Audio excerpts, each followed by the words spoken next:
Hadnot. I'm known as the Wooden Iron Horse. Wooden Iron Horses are known for trains. I mainly carve old trains way back in time. Well, I was always into art at 5 years old coming up, and I always was interested in carving models, model cars and stuff like that, and I was into cartoons. At 5 years old, I could carve cartoons. Like my mom and dad had taken me to animation classes, but I could just carve them. I mean, just draw them, I'm sorry. And then after I got around, well, at 5, I used to walk along the railroad track to go to kindergarten, and I was fascinated with the trains that I seen. And after I got around 14 years old, I came up to my mom and I said I would like to carve some of these trains that I used to see. But the trains I've been carving was a little bit earlier than my time, but I was fascinated with the old steam engines. And I remember my first piece was carved out of pine, and we took it to the local gallery there, and the owner said, just hang it up and you'll see how this thing sells. And he called me in about a week and a half later, and he told me it had sold. And nowadays, ever since day one, if I walk around with just a drawing on the wood, I can walk into the local Starbucks. Someone will come up to me and says, is that carving for sale? And it goes that fast, and it's up to me if I want to sell it or just hang on to it for a while. As you can see right here, here's one of my carvings right here. I was shown on the Hauser show about 1.5 to 2 years ago. And this was one of the important moments of the train history, was the Transcontinental Railroad. After the Hauser show, I have pieces down in a gallery down in La Plata, Missouri, where I was one of the 7 train artists for the grand opening down there. And my main goal in life is I like making these pieces like this so I can take them and share them with everyone. Maybe put this particular piece in like a museum on a permanent to be able to share it with everyone. Yeah, for the Bolt Barbers, I came down here. I came down to Los Angeles here, and I was doing a show at a gallery right down the street from here, and he seen the golden spikes sticking out the backside of my truck. And he came up to me and he asked me, he goes, did you do that carving? And I said, yes, I was the one that carved out the golden spike. And he said, well, when you get a chance, I want to commission you to carve out my logo. And that's exactly what I did. I told him I was only going to carve it down to detail. And that's the only way I know how to carve it. And I was very, very glad that he was really pleased with the work that he seen. Now, there's also another one that's over here on the other side of the monkeys that I carved out the Lakers. And also I would like, hopefully somebody in that organization would see that.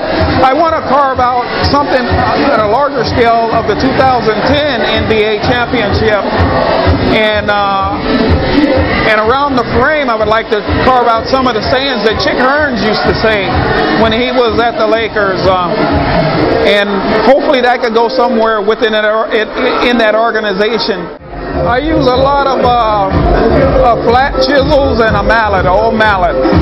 And I have an old wood carving stuntman's bag that our next door neighbor had, and I asked him when I was 14 years old, can I have that bag to put my carving tools in? And he told me, as long as you keep your artwork up, eventually I'll give you this bag. And I went on for about almost 1.5 years, and I said, well, I'm ready for my bag. And he finally ended up giving me that bag, and I still have that bag right now today. But everything is done by hand, and I've had a lot of people come up to me and says, have you ever used a router or a power tool? And I told them honestly, right now today, I wouldn't even know the proper procedure even on how to use a router. Everything is just hand carved out by hand. I might end up doing 3 of just the heads at a larger scale. Oh. Yeah, I love these heads. They look like fun to do. In fact, the 3 heads will be just the heads, just above the eyes, and just the beards, and they're going to eventually put those against the wall, and like they're peeping monkeys, exactly. So we have a preview. Each face has a different mouth, nose, and a beard. I want to share this one with you. I remember one time every year my mom would, when we were around 15, 16 years old, my mom would always get us tickets to go to Magic Mountain. And one year she came up, and I was working on an art piece, and I had turned the ticket down. I said, give it to one of our friends. And my brothers came up to me, my two brothers, Robert and Pat. They said, are you crazy that we're going to Magic Mountain? You're going to miss out on all the fun. And I was so into what I was carving until they went to Magic Mountain for the day and came back, and I was still carving. And they said that you missed. They came up to me and they go, are you still working on this thing? And they go, you missed out on a lot of things. I went to them. I go, you guys went to Magic Mountain and you came back, and now it's over with. But you don't understand that I'm still at my Magic Mountain.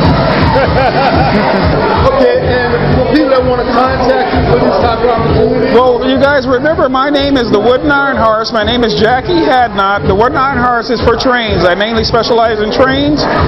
But in fact, in order to get a hold of me, my number would be 818-391-6479. And my email address would be odatgates@yahoo.com. Honestly, if I was financially able in some pieces, I would probably never sell it. I would probably end up putting it in a museum somewhere, or somewhere where people could come out and see it and share it with everyone. But since some of the pieces I do part with, I know that they go in good homes where people will share it and take care of it and hand it down through generation, and I'm okay with that. All right, thank you very much. You're welcome. Thank you. Give you a chance to close out with Tad right behind you. Hey! Yes, we got more.